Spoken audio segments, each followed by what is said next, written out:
অন্ধকার রাত ছিল এবং সেই ভাঙাচোরা ঝুপড়িতে দারিদ্র্যের নীরবতা বিরাজ করছিল, যেখানে আকাশের মা, যিনি ঘরের একমাত্র আলো ছিলেন, আজ নিজেই নিভে যাওয়ার মুখে। তার শরীর জ্বরে পুড়ছিল, মনে হচ্ছিল যেন আগুনের ভাটা হয়ে গেছে, এবং তিনি কোনো গোঙানি ছাড়াই চুপচাপ শুয়েছিলেন। মা, তুমি শুয়ে আছো কেন? কি হয়েছে তোমার? আমাকে বলো মা, তোমাকে এভাবে দেখে আমার একদম ভালো লাগছে না। প্লিজ মা, কিছু তো বলো। আমার সোনা, তুমি চিন্তা করো না, আমি ঠিক আছি, তেমন কিচ্ছু হয়নি। একটু ক্লান্ত লাগছিল, তাই শুয়ে পড়লাম। তুমি এত চিন্তা করছো কেন? যাও, তুমিও গিয়ে ঘুমিয়ে পড়ো। না মা, আমি কি করে মানি যে তুমি ঠিক আছো? মিথ্যে বলো না, আমি এইমাত্র তোমার কপাল ছুঁয়েছি। তোমার শরীর তো আগুনের মতো জ্বলছে। এটা সামান্য ক্লান্তি নয়, তোমার খুব জ্বর হয়েছে মা। আর তুমি আমার কাছে লুকিয়ে যাচ্ছ? তুমি এমন অসুস্থ থাকলে আমি কি করে ঘুমাবো? মা, প্লিজ আমাকে সত্যিটা বলো। তুমি শুধু শান্ত হও বাবা, চিন্তা করো না, আমার কিছুই হবে না। এই জ্বর কাল সকালের মধ্যে কমে যাবে, সব ঠিক হয়ে যাবে। এখন আমার কথা শোনো আর যাও, তুমিও শুয়ে পড়ো। সকালে আমি নিজেই ওষুধ নিয়ে আসব। তুমি রাতে কোথায় ঘুরবে? না মা, আমি এভাবে থাকতে পারবো না। আমি তোমাকে এই অবস্থায় এতক্ষণ দেখতে পারবো না। আমি এখনই যাচ্ছি। আমি তোমার জন্য ওষুধ নিয়ে আসছি। আমার কিচ্ছু হবে না। আমি জানি এখনও ওষুধের দোকান বন্ধ হতে কমপক্ষে 1 ঘন্টা বাকি আছে। আমি এক্ষুনি ওষুধ পেয়ে যাব। তুমি চিন্তা করো না, আমি এক্ষুনি গিয়ে আসছি।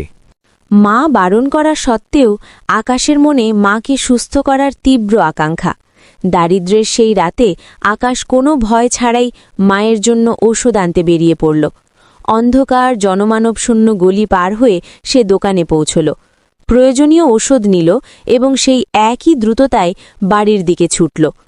তার নিঃশ্বাস ভারী হয়ে আসছিল, কিন্তু তার হাতে এখন আশা। মা, এই নাও ওষুধ, আমি নিয়ে এসেছি। দেখো, আমার কিচ্ছু হয়নি। তুমি তাড়াতাড়ি এই ওষুধটা খেয়ে নাও, এখনই তোমার আরাম লাগবে। প্লিজ মা, তাড়াতাড়ি খাও, এবার সব ঠিক হয়ে যাবে। পরের দিন সকালে ওষুধের প্রভাবে মায়ের শরীরের তাপমাত্রা কিছুটা কমল, কিন্তু সুস্থ হওয়ার আনন্দ মুহূর্তের মধ্যে এক কঠিন বাস্তবের কাছে ম্লান হয়ে গেল। জীবন ধারণের জন্য পেট ভরানো জরুরি ছিল, আর তার জন্য কাজে যাওয়া অনিবার্য। মা, আজ আপনার কেমন লাগছে? হ্যাঁ বাবা, গতকালের তুলনায় আজ আমার শরীরের অনেক উন্নতি হয়েছে। ওষুধের কাজ হয়েছে, কিন্তু এবার আমাকে কাজে যেতেই হবে। আজ যদি আমি কাজে না যাই তবে আমরা খাবো কি? ঘরে এখন এক দানা শস্যও নেই, আর ওষুধেও অনেক টাকা খরচ হয়েছে। তাই তুমি বাড়িতেই থেকো, আমি তাড়াতাড়ি ফিরব। ঠিক আছে মা, আমি বাড়িতেই থাকব, যেমনটি তুমি বলবে। তবে মা, এটা দেখে আমার খুব কষ্ট হয় যে তোমার শরীর পুরোপুরি ঠিক না হওয়া সত্ত্বেও তোমাকে কাজে যেতে হচ্ছে। ইস, বাবা যদি আজ আমাদের কাছে থাকতেন তবে তোমাকে এত কষ্ট করতে হতো না, আর এভাবে জ্বর নিয়েও ঘর থেকে বের হতে হতো না। বাবার কথা আমার খুব মনে পড়ে মা। হ্যাঁ বাবা, তোমার বাবা তো টাকা রোজগারের আশায় বড় শহরে গিয়েছিলেন। এই 5 বছর পেরিয়ে গেল। প্রথমে তো তিনি আমাদের সময় মতো কিছু টাকা পাঠাতেনও, কিন্তু এখন তো তিনি টাকা পাঠানোও বন্ধ করে দিয়েছেন। জানি না তিনি কেমন আছেন আর কবে আমাদের কাছে ফিরে আসবেন।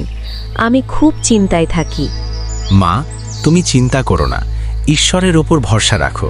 আমার পুরো বিশ্বাস আছে যে একদিন বাবা অবশ্যই ফিরে আসবেন এবং আমাদের সব দুঃখ দূর হবে। তুমি শুধু নিজের খেয়াল রাখো। ঠিক আছে বাবা, তুমি বাড়িতেই থেকো, দরজা বন্ধ রেখো। আমি এখন কাজের জন্য বেরোচ্ছি। ঈশ্বর সব ঠিক করবেন।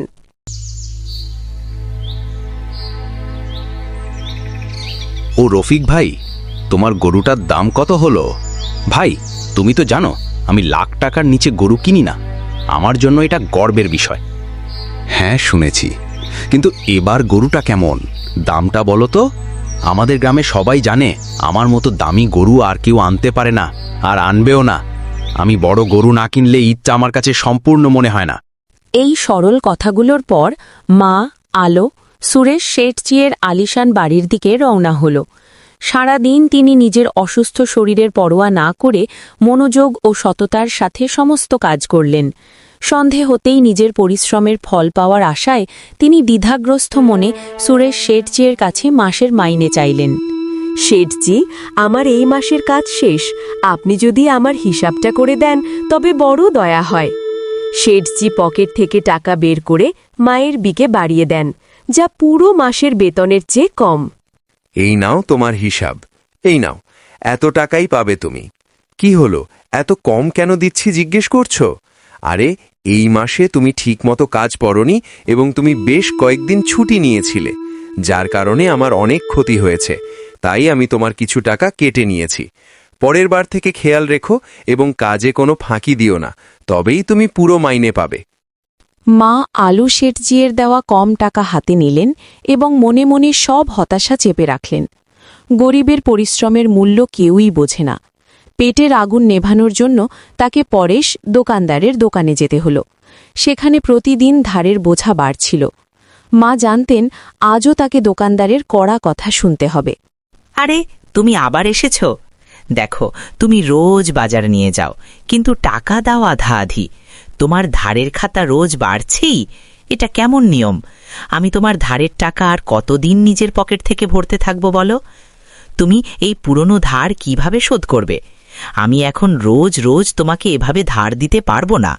আপনি চিন্তা করবেন না দোকানদারজি, আমি জানি যে আমার ধার বেড়ে গেছে, কিন্তু আমি পরিশ্রম করছি। যখন আমার কাছে টাকা আসবে তখন সবার আগে আমি আপনার পুরো হিসাব মিটিয়ে দেব। এটা আমার ওয়াদা। শুধু আজকের বাজারটা দিন, আমি তাড়াতাড়ি আপনার ধার শোধ করে দেব। দোকানদারকে সন্তুষ্ট করে মা বাজার নিয়ে চলে এলেন, কিন্তু তার মন খুব খারাপ হয়ে গেল। কম টাকা, বাড়তে থাকা ধার এবং ছেলের প্রয়োজনের চিন্তা তার মনকে পিষে দিচ্ছিল। তিনি জানতেন যে কেবল একটা কাজ দিয়ে এখন সংসার চলবে না। মা বাড়িতে এসে তাড়াতাড়ি রান্না করেন, আকাশকে খেতে ডাকেন। আকাশ বাবা, রান্না তৈরি, চলে এসো, তাড়াতাড়ি খেয়ে নাও। এসো বাবা, কোথায় তুমি? হ্যাঁ মা, আসছি। মা, আজ তোমার এত মন খারাপ কেন লাগছে? কি হয়েছে? শেঠজি কিছু বলেছেন নাকি দোকানে কোনো সমস্যা হয়েছে? আমাকে বলো মা।